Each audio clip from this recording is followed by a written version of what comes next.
Oh, pleasure, pleasure. What else should bring one anywhere? Eating as usual, I see, Algie. I believe it is customary in good society to fix some slight refreshment at 5 o'clock. And where have you been Since last Thursday? In the country. What on earth do you do there? When one is in town, one amuses oneself. When one is in the country, one amuses other people.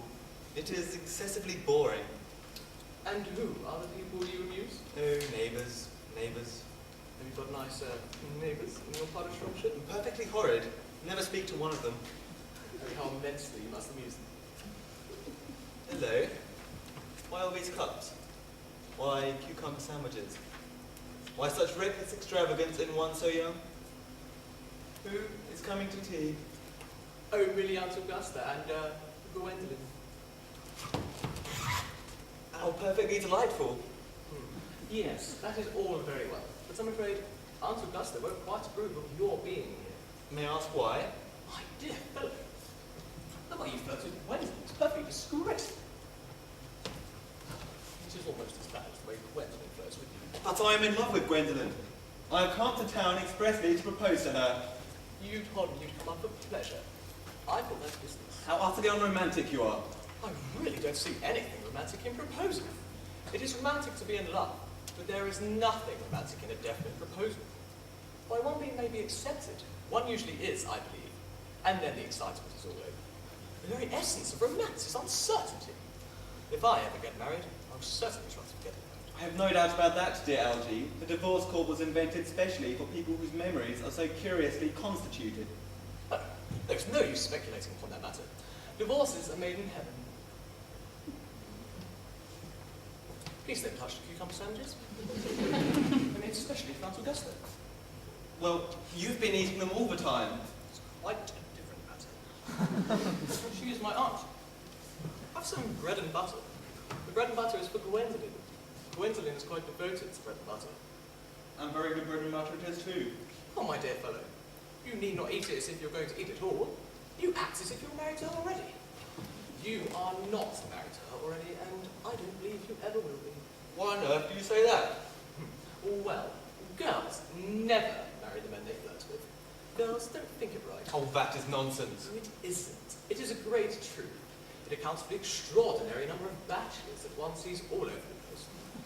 In second place, you give my consent. Your consent? My dear fellow, Gwendolen is my first cousin. And before I allow you to marry her, you shall have to clear up the whole question of Cecily. Cecily? What on earth do you mean? I don't know any name of Cecily. Do you mean to say that you've had my cigarette case all this time? Yes, but this isn't your cigarette case, is it? This cigarette case is from someone by the name of Cecily. And you said you didn't know anyone by that name. Oh, well, if you must know, she happens to be my aunt. Your aunt? Yes, a charming old lady she is too. But why does your aunt call you her uncle? From little Cecily, with her fondest love to her dear Uncle Jack. I can't quite make it out.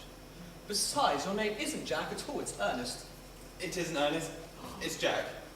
You have always told me it was Ernest. I've introduced you to everyone as Ernest. You answer to the name of Ernest. You're the most earnest-looking person I've ever seen in my life. It's perfectly absurd you saying your name isn't Ernest. Well, it's Ernest in town and Jack in the country. And the cigarette case was given to me in the country. I have always suspected you of being a secret and confirmed bumbriest. And I'm quite sure of it now. Bumbriest? What on earth do you mean by bumbriest? You have invented a very useful younger brother named Ernest, in order that you may come up to town as often as you like. I have invented an invaluable permanent invalid named Bunbury. If it wasn't for Bunbury's extraordinary bad health, for instance, wouldn't be able to dine with you at Willis's tonight. For I've really been engaged to Aunt Augusta for more than a week. You haven't asked to dine with me tonight at the Willis's. You had better dine with your Aunt Augusta. I have no intention of doing anything of the sort. That must be Aunt Augusta. Right. Now, if I get you 10 minutes alone with Gwendolen, so you had the opportunity to propose to her, may I dine with you tonight at Willis's? I suppose so, if you want. Good afternoon, dear Algernon. I hope you are behaving very well. Oh, I'm feeling very well, Aunt Augusta. It is not quite the same thing. In fact, the two things rarely seem to go together. Oh dear me, you are smart. I am always smart. Am I not, Mr. Worthing? You are quite perfect, Miss Fairfax. Oh, I hope I am not that. It would leave no room for developments, and I intend to develop in many directions. I'm sorry that we are a little late, Algernon. I was obliged to call on dear Lady Harbury. I've been there since her poor husband's death. And now I have a cup of tea and one of those nice cucumber sandwiches you promised me. Oh, certainly, Aunt Augusta. Won't you come and sit here, Gwendolen? Thanks, Mamma. I am quite comfortable where I am. I had some crumpets with Lady Harbury, who seems to me to be living entirely for pleasure now. Thank you, Algernon. I'm afraid, Aunt Augusta, I shall have to give up the pleasure of dining with you tonight after all. I hope not, Algernon. It would put my table completely out. Your uncle would have to dine upstairs. Fortunately, he is accustomed to that. It is a great bore, and I need hardly say, a terrible disappointment to me. But the fact is, I've just had a telegram saying my poor friend Bunbury is very ill again. They seem to think that I should be with him. It is very strange. This Mr. Bunbury seems to suffer from curiously bad health. Yes, poor Bunbury is a dreadful invalid. Well, I must say, Algernon, I think it is high time that Mr. Bunbury made up his mind whether or not he was going to live or to die. This shilly-shallying with the question is absurd, nor do I in any way approve of the modern sympathy with invalids. I consider it morbid. Illness of any kind is hardly a thing to be encouraged in others. Health is the primary duty of life. I'm always telling that to your poor uncle, but he never seems to take much notice as far as any improvement in his ailment goes. I would be much obliged if you would ask Mr. Bunbury, from me, if he would be kind enough not to have a relapse on Saturday, for I rely on you to arrange my music for me. It is my last reception, and one wants something that will encourage conversation, particularly at the end of the season, when everyone has said practically whatever they had to say, which in most cases was probably not much.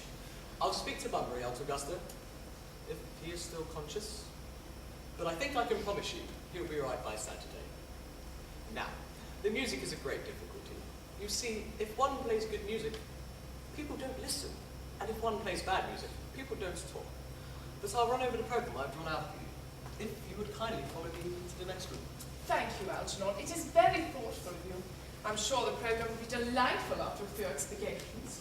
French songs I cannot possibly allow. People always seem to think they are improper and look shocked, which is vulgar, or laugh, which is worse.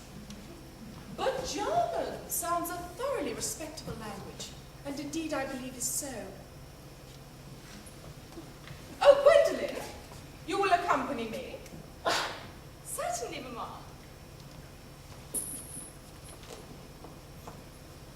Charming day it has been, Miss Fairfax. Pray don't talk to me about the weather, Mr. Worthing. Whenever anyone talks to me about the weather, I always feel quite certain they mean something else. I do mean something else. I thought so. In fact, I'm never wrong. And I would like to be allowed to take advantage of Lady Bracknell's temporary absence. I would certainly like to do so.